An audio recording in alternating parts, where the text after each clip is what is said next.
কাম কৰা এইটো নাম্বাৰ 3 লৈকে দিয়া আছে তো আমাৰ নাম্বাৰ 4 কৰি দিওঁ এইটো নাম্বাৰ 4 এতিয়া আহা আৰু এটা ইকুৱেশ্যন লৈ লোৱা 1 3 ও ল'ব পাৰা এইটো ল'ব পাৰা যিকোনো এটা ল'লে হ'ল এটা কাম কৰা এইটো ইকুৱেশ্যন লৈ লোৱা 3 তো 3 ইমপ্লাইজ যদি কৰা 3 ইমপ্লাইজ তো -5i2 মই এবাৰ লিখি দিছো দিয়া -5i2 -4i1 as it is -4i1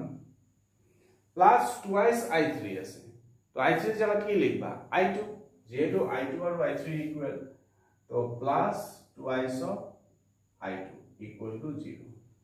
so finally you will get say -5i2 plus 2i2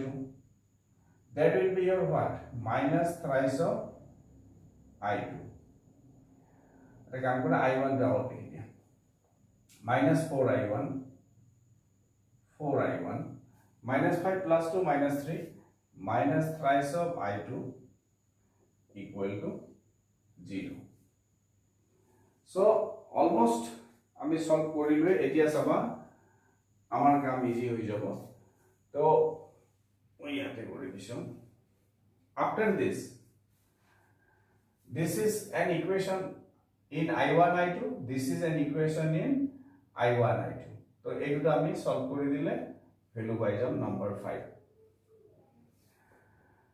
easiest এটা কাম কৰা এইটো তোমাৰ -3i1 আছে তো এইটো 4 আছে তো কাম কৰা সিধা সিধি এলিমিনেশন কৰি দিয়া 4 into 4 ইকুয়েশন 4 ইনটু কৰি দিলে -12i1 plus 8i2 equal to 0 -3 ইয়াৰ পৰা লোৱা into multiply this equation number 5 what you will get -12i1